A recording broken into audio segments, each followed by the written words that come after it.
What's going on, you bunch of heathens? Today we are checking out PepperboxTV. I originally thought this was an kind of consensual clip. Turns out it's not. It's called Alternative History, Japanese Surrender, Nuclear Warhead. Or War Avoided, I should say. It's basically an alternate history if the Japan didn't surrender, didn't surrender when we dropped the nuclear bomb. I'm not sure which one it is. It's one of those two. Either way, it seemed interesting, so I wanted to check it out. Make sure you guys check out the original. Without further ado, let's jump in. So are we assuming that we don't nuke them because the bomb is not successfully developed, or we successfully developed it and we choose not to nuke them for tactical or ethical reasons? I think. Okay, so there's the answer. It's we do not nuke them. Whether it's because we didn't develop it or ethical reasons, we do not nuke them. Okay. Cool. Good to know. We'll go with the second one, because the first one, I mean, everybody and their mother was racing to the nuke. Everybody. The Japanese were racing to the nuke. The Germans were racing to the nuke. Now, there's something I want to bring up in there. Their whole alternative history is we developed the nuke, but we decided not to use it because of ethical reasons. Okay. For a holy grail. It was. And everyone's like, you needed German scientists to build the nuke. No, we needed German scientists for a space program. You're confusing the Manhattan Project and Operation Paperclip. We didn't like just take over Germany and say, hey, help us build this bomb. The bomb was built by the time Germany gave up. So we build the bomb. We have it. We have the That's technology. Funny. That's pretty fucking funny. We decide. I don't care who you are. That's pretty fucking funny. No. What it really is what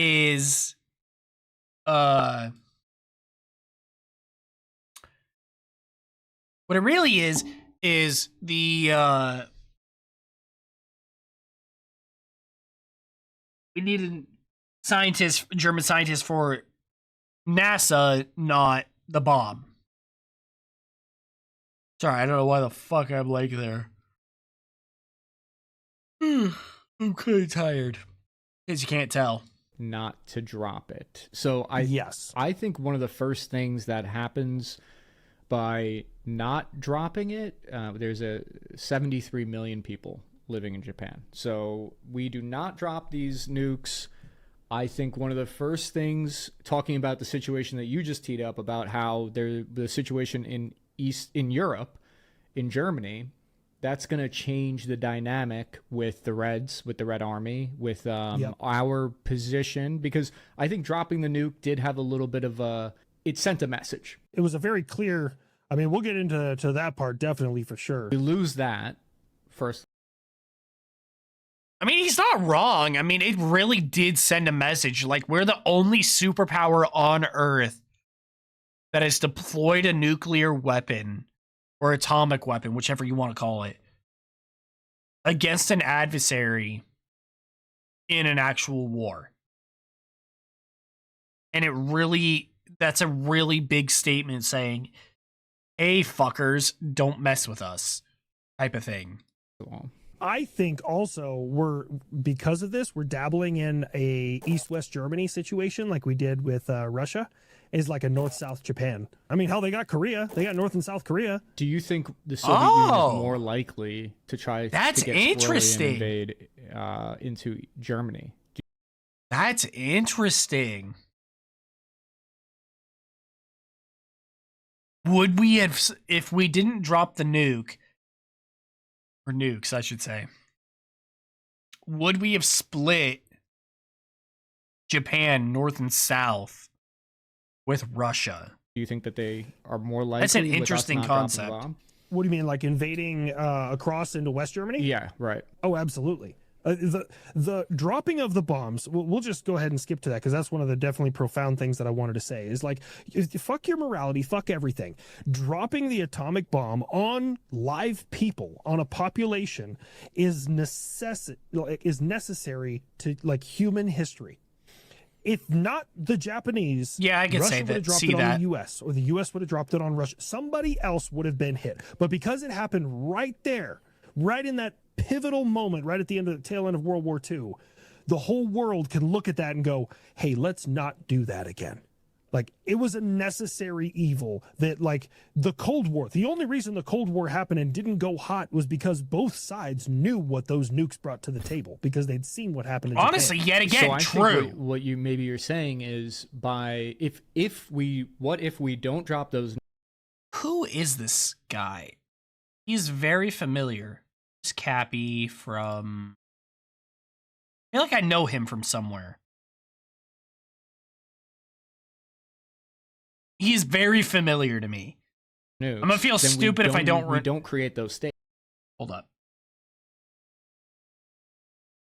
I'll go back, but I gotta know. Who is he?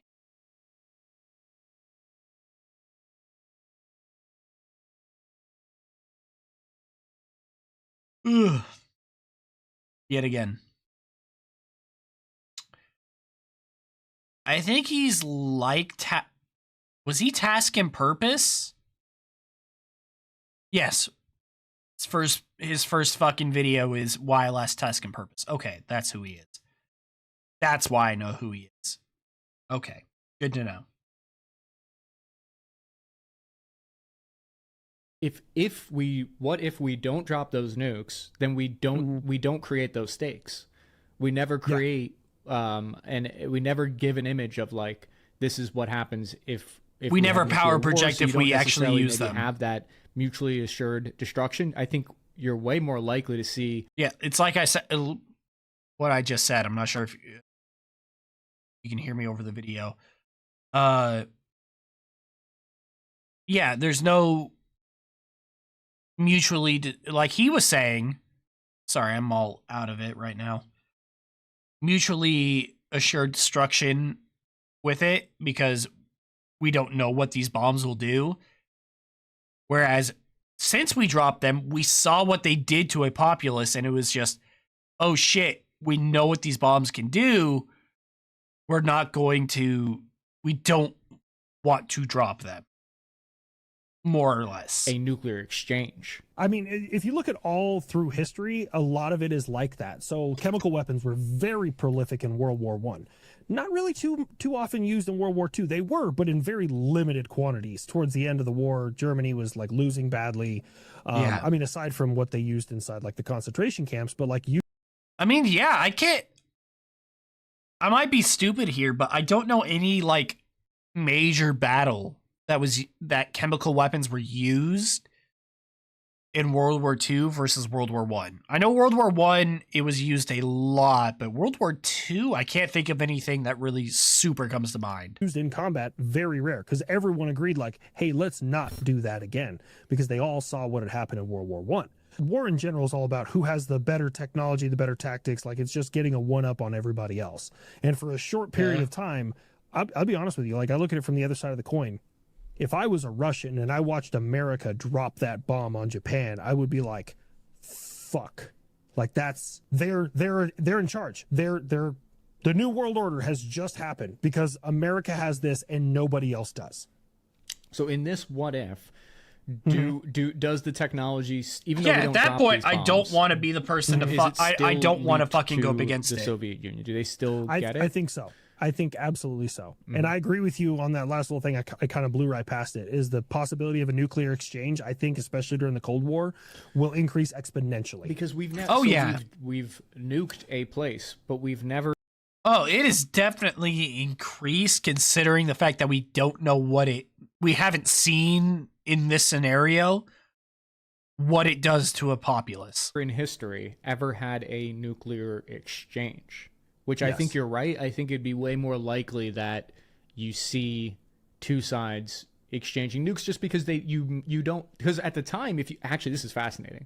I wonder if I could pull this up, but when you read the literature behind like what, because they were trying to anticipate what does this do to you? When you drop this weapon on a city, you know, they were testing it in Nevada. They were trying to figure out what it does, what impact does it have? How destructive is it? Is it going to tear the fabric of the universe apart? Or is it just going to kind of like kill a bunch of people like how firebombing does? They didn't know. And a lot of them actually thought that it wasn't that bad. And they underestimated the, specifically the radiation poisoning. They did not anticipate. Oh, that's something I didn't even think about. The after effects of the radiation poisoning. So what I think you would have is we don't drop those bombs, and you've got a bunch of you've got the USSR and the United States who have these weapons, and both of them are kind of thinking maybe it's not that bad. It's super destructive, but maybe you know, we could use it to gain leverage in a war. You know what I mean? I think that the possibility I know what you mean. Happening increases. Honestly, I know exactly what he means. It's, the bombs are super destructive. Basically, is this worth? They're thinking of it as just a big bomb versus what we know for a fact after dropping them is the radiation poisoning and whatnot. Is we know that there are worse side effects that come afterwards versus if we didn't drop it, we wouldn't know that. Or I think we would, they just wouldn't be as widely known and like accepted by the general staff of the military. Militaries, I should say. Who would be in charge of actually launching said very bombs. Much. If we or dropping, I should say. And the one thing that I know somebody's watching this right now and they're chomping at the fucking bit, the casualty rate. Because like aside from it being a necessary evil for humanity and history as a whole, I think that also, this always comes up. The casualty rate for dropping the bombs versus not dropping the bombs and invading it with manpower is such a big fucking difference of civilian and military lives lost to where it is, like he says, a necessary evil.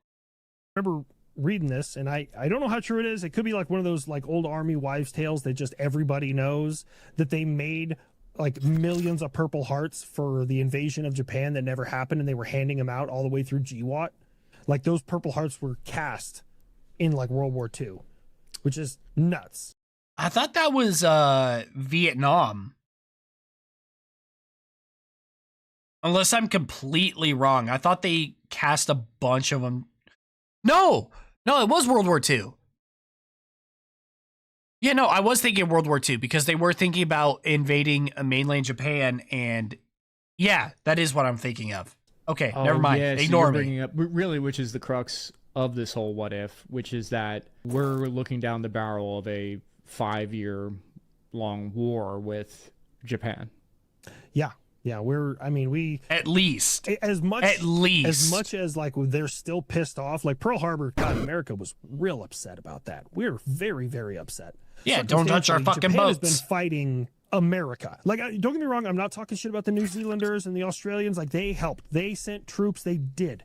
But the brunt of the fight has just been America. Russia hasn't been helping really at all because they don't have a navy. And not even America itself, just the Marine Corps. It was the Marines and the Navy that were really doing the island hopping. And now Europe. I mean, actually, come to find out, I didn't know this. The Army played a huge part in it. A good majority of it was the Army. I don't remember which video it was that I watched, but I did watch a video where it was mainly, where they talked about it, where it was actually mainly the Army. I think it was World War II myths from the World War II reenactor, where it was actually, no, it wasn't mainly the Marines and Navy. It was actually a good majority of the Pacific was actually fought by the Army. It's just the Marines got when it came to the Pacific, the Marines actually got their, what would you call it? The publicity for it. Is no longer a big deal. So, hey, let's grab all those guys from the United States Army, the fucking 40 divisions of them that we have. Now they're going to Japan.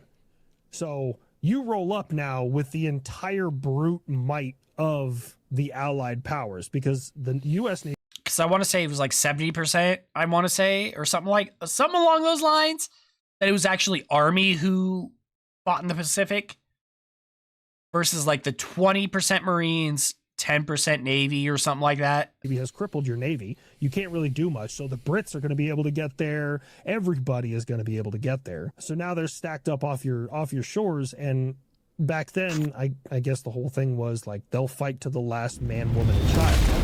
Yeah.